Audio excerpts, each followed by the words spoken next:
One of the most important things that you wear in a bike race is your race number. This number serves to identify you for the race officials, and if it's not pinned on properly, if it becomes torn or if it becomes hidden, then you could be misidentified and given the wrong ranking, or you could even be disqualified. Plus, having a properly pinned on race number makes you look like a pro. If your number's pinned on poorly, it makes you look like a chump. The first thing you need to do is pay attention to where the numbers need to go. They could go left, right, up on the shoulders, upside down, whatever they want, just put them where you're told, because that's where the officials are going to be looking for them. Next, make sure you always have extra pins in your race kit. You don't want to be that guy scrounging pins just a few minutes before the start. Just make sure you bring a few extra.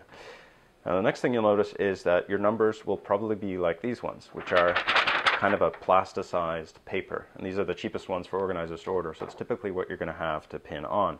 The problems with these is that they're kind of stiff, and they do catch the wind a lot. So if you don't do anything about it, these numbers are going to be very easy to tear. So it helps a lot to just gently crumple your numbers before you pin them on and unfold them.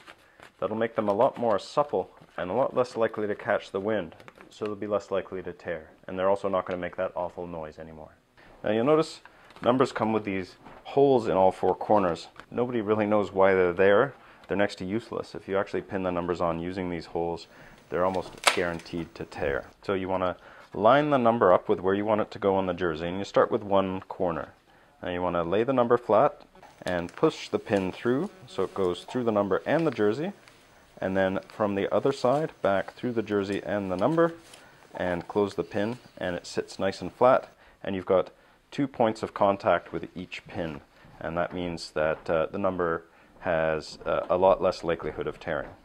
Next, you do the other four corners. You want to make sure you're not pinning the pockets closed or pinning the jersey to whatever's behind it. Once you've got all four corners done, then you can put a pin in the middle of each side. The top one is very important because that's where the wind is most likely to catch underneath the number.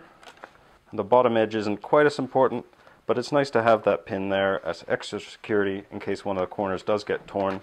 And then you always have pins spaced evenly around the number, so if anything gets torn, then the number will still be visible and will stay in place, and you'll get the ranking that you deserve. Now, once you've done this a few times, you'll get the hang of it, and you will look like a pro, even if you don't race like one. For thecyclery.ca, I'm Chris Westwood.